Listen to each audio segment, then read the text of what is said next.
Is there a supernatural dimension? A world beyond the one we know? Is there life after death? Do angels exist? Can our dreams contain messages from heaven? Can we tap into ancient secrets of the supernatural? Are healing miracles real? Sid Roth has spent over 35 years researching the strange world of the supernatural.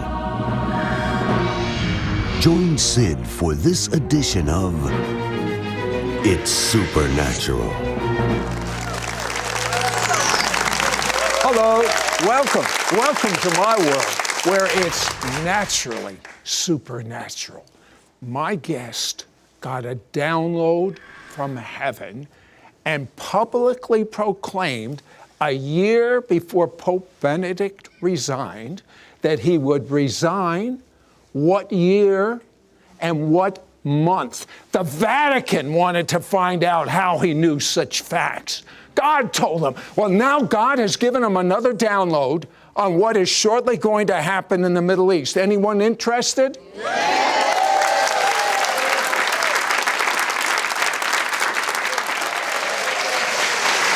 Well, I had Tom Horn and Cris Putnam here, and they shocked the world in their revelations on the Pope. Cris is the scholar on the team. Mm-hmm. You're a guy that has downloads from heaven. You were are you currently an Assembly of God pastor? But tell me about this most recent project, and you said to me over the telephone, it's my fault. It's your fault. I'm a nice Jewish guy. What are you doing this to me for? It is absolutely your fault, because we were on your program, and on the program the question came up, about why would the Apache tribe have joined, the environmentalists in Arizona to sue the Vatican to try to stop them in federal court from being on that mountain. Well, I had assumed it's because they were there ahead of everybody else, right? So their forefathers and foremothers lived on the mountain, died on the mountain, so it's kind of like a graveyard, and they didn't want a bunch of heavy equipment in there. Well, I said that on your show. Right. Then the show broadcasts, and there's an Apache, a member of the nation out there watching the show, and he emails me and he wants me to know that what I had said was okay, it's true enough, but he said, that's not the point. You've missed the big picture. And I said, what's the big picture? And he said, well,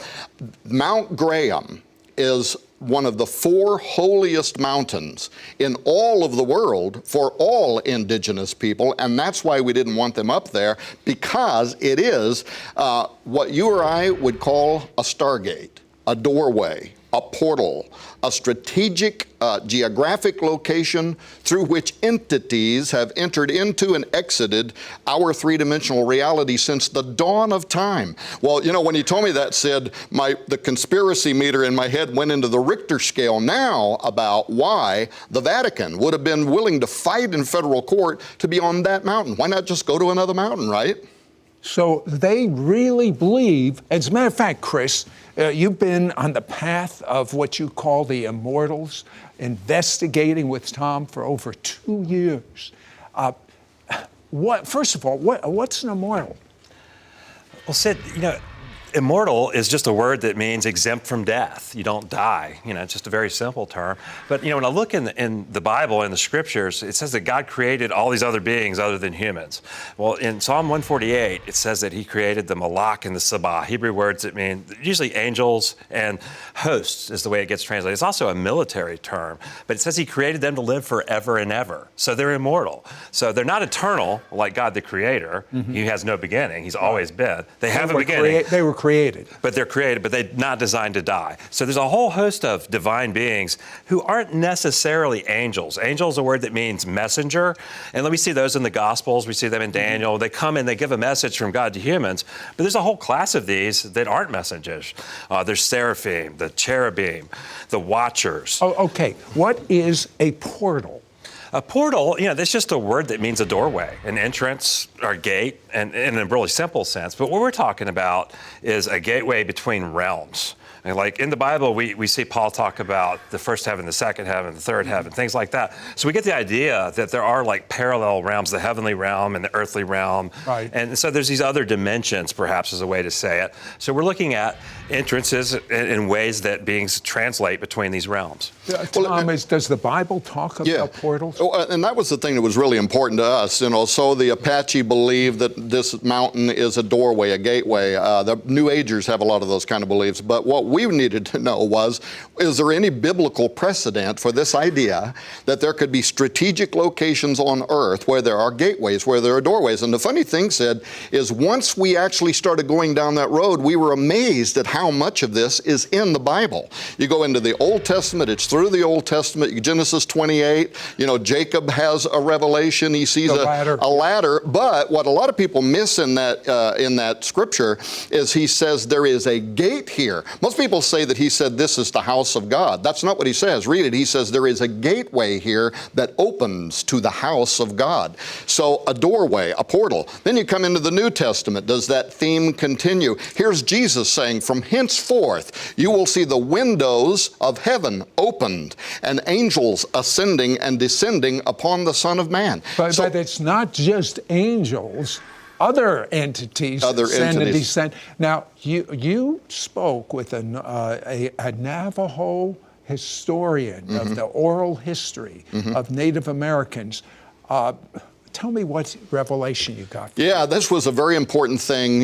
White dudes like me never get a chance to sit down with a member of the Navajo Nation, especially not an academic and a guy who's written books that are used in their system, in their institutions. But we worked it out. Long story short, I wound up going to the four corners of the United States of America. We sat down in a traditional hogan. He's got the fire going. He's drawing in the dirt like the oral historian that he is. But I went there to ask him this question. What happened to the Anasazi, the pre-Pueblo Indians that built all the fantastic cliff dwellings in the Four Corner area, who literally seemed to disappear overnight? So he starts telling, the sanitized story. Well, they probably migrated, blah, blah, blah. And I raised some objections to that, and he looks right into the camera. We filmed him for 3 hours. He looks right in the camera, and he says, well, I shouldn't tell you this, but if you would have asked my great-grandfather, here's the story that he would have told. And he starts telling about a portal opening in very early America, and a fallen reptilian being. They actually draw pictures of this thing. It looks like a half man, half reptile. He comes through the portal. He starts teaching the Anasazi how to go into their kivas and to practice sorcery, pharmakia, how to open gateways and doorways to the underworld. Well, all of a sudden, the doorways start opening and giants emerge onto the surface of the earth. They draw that too in their petroglyphs that date back to 1,000 years before Jesus walked on the earth, of a doorway, the reptile, giant six-toed and six-fingered beings coming through. The Bible talks about people with 6 fingers. That's right. Toes. The Bible talks about giants. So they got that revelation about the same time that Moses got that? Actually, what they were doing was writing down a record that was showing that this was a true worldwide event. So you had people on this side of the world that had no method for communicating with Moses, and at the same time, they're painting on their petroglyphs about these giants. And by the way, their story goes on because the giants started cannibalizing the Anasazi. They all start crying out to the great God of heaven, who sends a flood that goes around the world and wipes out. So yeah, it is an absolute corroboration from early American history, written in stone around the same time that Moses is in the Middle East saying, and there were giants in the earth in those days, and also after that. Yeah, Cris, you took a team and you went out to Sedona, Arizona to capture on video what was going on there. Why'd you pick Sedona? Well, if you look around on the internet, do any research into this idea of interdimensional gateways and parallel worlds and things like that, you encounter lots of stuff about UFOs and aliens and all kinds of weird things. But one of the areas that pops up over and over again is Sedona, Arizona.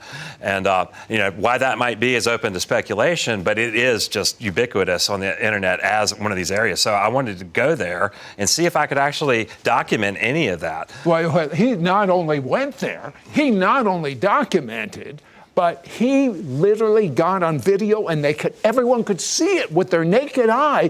Out of this portal from the invisible world came a being that actually, can we show it in the next segment? We'll show it to you. Be right back. We'll be right back to It's Supernatural. Log on to sidroth.org/fall feasts and find out what Sid Roth has to share about the biblical fall feasts, the Shemitah, and the coming fourth blood moon. Is this a time to be fearful? Some say that there is a great time of shaking coming. Sid Roth shares that fear tolerated is faith contaminated. Find out how this season can be an appointed time, an open portal to access God and experience major breakthrough. Get ready. The best is yet to come. We now return to It's Supernatural. This is so fascinating to me. Cris, what does science have to say about these portals, immortal beings coming from another dimension? Well, it's a perfectly respectable idea within science now to believe in parallel worlds, parallel dimensions. It's not even really controversial. Most scientists just accept it. Tell me what you caught on camera in Sedona, Arizona. Well, we got video and photographs of what people call orbs, okay? Now, I initially was very skeptical about the whole orb phenomenon. I've seen, people thinking that these are ghosts and things like that on the internet. I've seen photographs Right. of these little circles. So the way we did it is we set up a still photograph with a flash, the way people normally catch orbs, but at the same time have a video camera running from a different angle. Now, if it shows up on two different angles, Right. In the same spot, it can't be a dust particle on the lens or any of those kind of things. We were kind of surprised that not only did we catch them on both cameras, but the professional photographer that I hired to come out there and video it saw it with his naked eye. He saw a ball of light flying toward him as he was filming. So not only did they show up on both cameras, and we literally saw them with our eyes. Okay, Tom, what does the Bible have to say in the last days about portals and things like this? And this is the other thing, and I've studied prophecy a great deal of my life and never thought of it before, and I'm actually now saying that this is actually the most overlooked aspect of end times prophecy, the role that the windows of heaven and the gates of the earth will play in the end times. For instance, if you read the book of Revelation chapter 9, you see angels that are bound under the great river Euphrates, and a time comes when the gates or whatever's holding them there opens and they come up out of the earth. Very powerful. In fact, they wipe out 1/3 of rebellious humanity in the tribulation period. So we find out that the gateways of the earth is dynamic. It's a holding tank. Jesus tells story of the rich man and Lazarus going down into the belly of the earth, right? Jesus tells about Jonah, and he says, as he was in the belly of the earth, the Son of Man's going to go there too. Here's the good part though. When Jesus in his death, burial, and resurrection went down into the belly of the earth, when he came out, it says he brought with him the keys to death, hell, and the grave. That's right. So not only are there gates, there's keys, and he's got the important ones. But here's the thing that I want to make clear to you. You need really godly discernment in the times and days that we're living in, because some of these passageways, demonic entities will come into the earth. Some of these passageways, angels are going to be coming into the earth.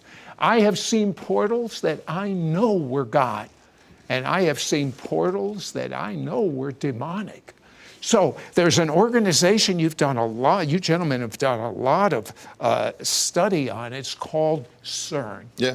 What is CERN? Who's it made up of? CERN is a large particle collider. Basically, it's in southeastern France. It's a 17-mile-long tunnel that's buried beneath the ground, and what they're doing there is they're accelerating protons at nearly the speed of light. How many countries are involved? 15, 20 countries of the Earth, something like that. And these are top scientists. These are top scientists in the world. And actually, these are the most powerful scientific experiments that have ever been conducted on the face of the Earth. They're accelerating these particles at just beneath the speed of light, and they film what's going on. Now, why are they doing all this? Well, particle physicists, of course, want to know about the nature of creation, so they burst these particles into their subatomic pieces to try to understand what they're doing. But they're also looking for gravitons because they believe that those gravitons might be escaping into a parallel reality. Do they believe that they can actually create a passageway to what they think is heaven, which I know is the demonic realm? They not only believe it, Sergio Bertolucci, who is the science director at CERN, said it in a public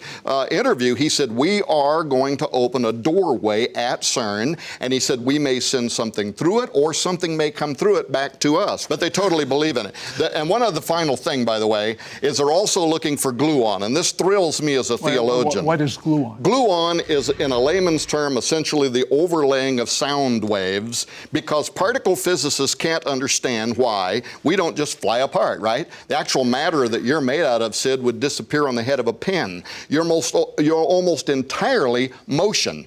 Protons, neutrons, spinning electrons, your movement. That's all you are. They don't understand. There's no room for pride, is there? Yeah, they don't understand why you don't fly apart. Well, what is gluon? Gluon is the overlaying of sound waves. It's what holds everything together. It's basically Genesis chapter 1. And God spoke. Bara. God said, let there be. God emits sound waves, and he calls forth into somethingness, out of nothingness, atomic constructs, and he makes the plants, he makes the animals. We don't need CERN. Yeah. All we need is the Bible. They're looking for the voice of God. Well, let me tell you something. When we come back, these gentlemen knew the Pope was going to resign before the Vatican knew, before the world knew. They knew the year. They knew the month. Tom had a download from heaven. That's how he knew that. But Tom had a new download from heaven, never been revealed before, about the Middle East. You must understand this. We'll be right back. We'll be right back to It's Supernatural. Call right now to get Tom Horn and Cris Putnam's End Time book and their powerful over 2-hour investigative DVD on the Path of the Immortals, plus their bonus DVD, Path of the Immortals. Your questions answered. Yours for a donation of $35. Shipping and handling is included. Ask for offer number 9348. This prophetic book and riveting over 2-hour DVD answers questions concerning cutting-edge end-time revelation. Who are the Immortals, the ancient entities, alien beings that Bible prophecy refers to who are waiting for the appointed time to reveal themselves on planet Earth? What role will they play in unleashing an atmosphere of darkness and fanatical control? And what role will God's angelic realm play in counteracting it? What is the prophetic significance of the supernatural activity that has involved the Vatican and their observatory on Mount Graham in Arizona? What is the Lucifer Project? And what tie-in does it have with the new heretical Catholic Jesuit theology, proclaiming the coming of aliens that will transform the way many interpret the Gospels? What new proof has been uncovered concerning the existence of ancient portals? What does the Bible say about gateways and the supernatural beings ready to enter Earth? What evidence has been found concerning the strange disappearance of the Native American Anasazi people who discovered ancient supernatural gateways and captured the image of alien beings in their primitive art? How does the evidence of these giant alien beings in North America confirm what Moses revealed in the Torah concerning the Nephilim? Could Washington, D.C. be one of the most powerful gateways in the world? What does CERN, the European organization of the world's leading scientists, have to do with end-time prophecy? Also included is this exclusive 1-hour DVD. Cris Putnam and Tom Horn answer the most asked questions concerning the latest of what they have uncovered. It's urgent that you call and get Tom Horn and Cris Putnam's End Time book and their powerful over 2-hour investigative DVD on the Path of the Immortals, plus their bonus DVD, Path of the Immortals. Your questions answered. Yours for a donation of $35. Shipping and handling is included. Ask for offer number 9348. Call or you can send your check to Sid Roth. It's Supernatural. P.O. Box 39222, Charlotte, North Carolina 28278. Please specify offer number 9348 or log on to sidroth.org. Call or write today. We now return to It's Supernatural.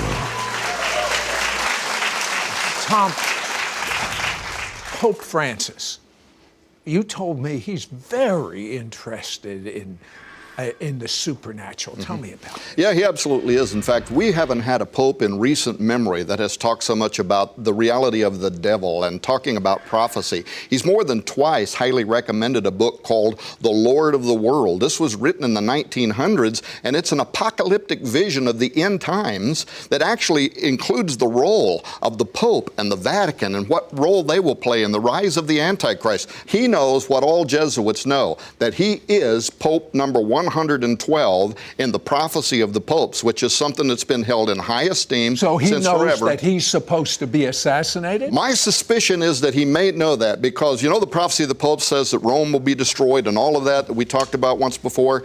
And he has said publicly, he has said, I don't think I'm going to be around very long. It might only be 2 or 3 years. 2016 will be his third year in office. He even recently said, I would be willing to be assassinated. I just hope it doesn't hurt. This guy is talking like a guy who understands that he is playing a role in prophecy. The Pope is coming to the United States. Yeah, next week. Next week. He's speaking before the United Nations. He's speaking before a joint session of the U.S. Congress. This sounds like a page out of a Left Behind novel or something. He's coming to the White House. Yep. Okay, you had another download. Your track record is amazing on what God tells you.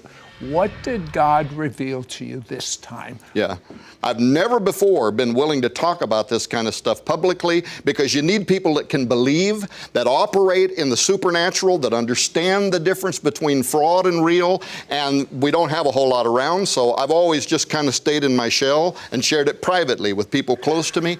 This time, we are preparing to make a prediction. Do it right now. It'll be the biggest one we've ever made before. Him and I are working on the 400 pages of it, but here it is in a nutshell, that the Islamic nation is going to use a weapon of mass destruction. This is all going to start happening within the next 48 months. But here's the thing. It's going to play out in ways people don't see. Tell me. In that when it happens, Pope Francis is going to call for the revitalization of the Christian rules for just war. That's a very important statement. It's part of deep theology. Well, it means that we can justify fighting a war if we can meet certain criterion that are outlined by both Catholic and evangelical theologians. You have to meet certain criterion. He's going to call for that, but the Islamic nation is going to see that as a fulfillment of their 450-year-old hadith, which says that at the end times they would go to war against the army of Rome. And people have thought, but Rome doesn't have a big army. They're going to, because there's going to be a coalition army. It's going to be made up of the United States, United Nations, Britain, Muslim countries are going to come in, but they're going to see their Christian justification for this war through this call by the Pope, and that's why the Muslims are going to see this as a new crusade, the final crusade, a battle against the armies of Rome. However, in the same way that the end of World War II led to Zionism finally getting its legs under it, the United States, Britain, the United Nations started calling for a Jewish state, a Jewish nation, and in 1948, what happens? A miracle happens. The nation of Israel, the fig tree blossoms, right? And guess what happens? The church that was asleep at that moment, they saw prophecy unfolding before their very eyes, and it gave birth to what we today call the Age of Fire, the 50s, the 60s, the 70s. Your old friend Catherine Kuhlman, A.A. Allen, Billy Branham, tent revivals, tabernacle revivals. It gave birth to one of the greatest revivals in the history of humanity, and that is what I'm going to predict. A lot of my prophetic friends don't even believe me. They say that America's going down. I think we could, by the way, have an economic collapse. Some of that stuff could happen, but I don't see that the church is dead. What I see is that we are right now near the first fruits of the greatest revival in the history of humanity. Angelic manifestations, and the other part that you're going to love that I'm going to write about later is a revival among Jews that will turn messianic, large numbers of Jews. What you've always dreamed of and prayed of is going to happen in this revival. Well, I'm going to have to tell you something. There is a move of God. Just open your eyes. I don't have eyes for the doom and gloomers. I have eyes for the greatest awakening the world has ever seen. Jesus is not going to return with people not knowing who he is and having a chance, an option to have their sins forgiven, to have Jesus, the creator of the universe, live inside of them, to have his wisdom. I'm telling you, this is the greatest generation reason in history to be alive. And you and I are here. We have been called to the kingdom for such a time as this. So stop having your head down. Stop worrying about your food and your money and your shotguns. Like, hey, look up. Your redemption draws nigh.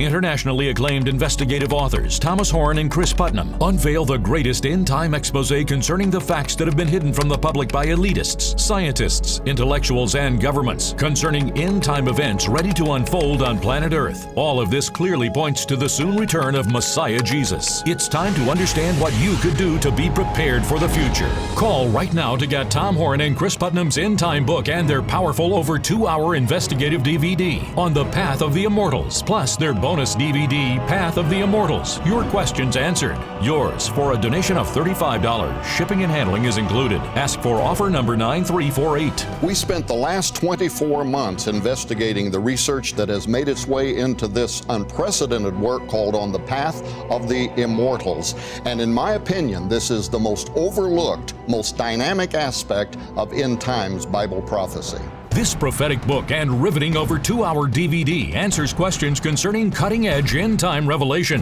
Who are the immortals, the ancient entities, alien beings that Bible prophecy refers to who are waiting for the appointed time to reveal themselves on planet Earth? What role will they play in unleashing an atmosphere of darkness and fanatical control? And what role will God's angelic realm play in counteracting it? What is the prophetic significance of the supernatural activity that has involved the Vatican and their observatory on Mount Graham in Arizona? What is the Lucifer Project, and what tie-in does it have with the new heretical Catholic Jesuit theology proclaiming the coming of aliens that will transform the way many interpret the Gospels? What new proof has been uncovered concerning the existence of ancient portals, doorways, and gateways? What does the Bible say about gateways and the supernatural beings ready to enter Earth? What evidence has been found concerning the strange disappearance of the Native American Anasazi people who discovered ancient supernatural gateways and captured the image of alien beings in their primitive art? How does the evidence of these giant alien beings in North America confirm what Moses revealed in the Torah concerning the Nephilim, giants? Could Washington, D.C. be one of the most powerful gateways in the world? What does CERN, the European organization of the world's leading scientists, nuclear research, physicists, and engineers, have to do with end-time prophecy? There are these selected locations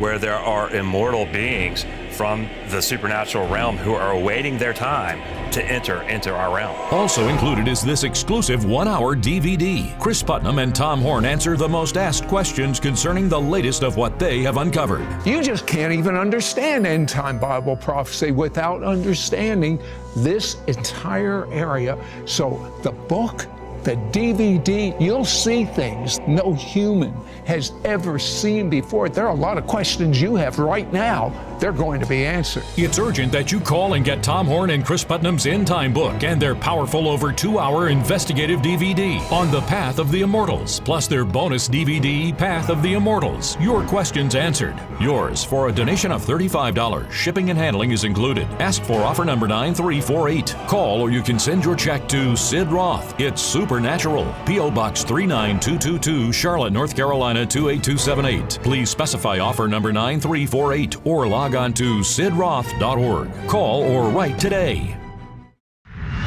Next week on It's Supernatural, Rabbi Jonathan Cahn called me the other day and he said, Sid, God has given me a revelation and it's so big that it affects everything we as a people are personally doing and will affect the rise and fall of the United States of America.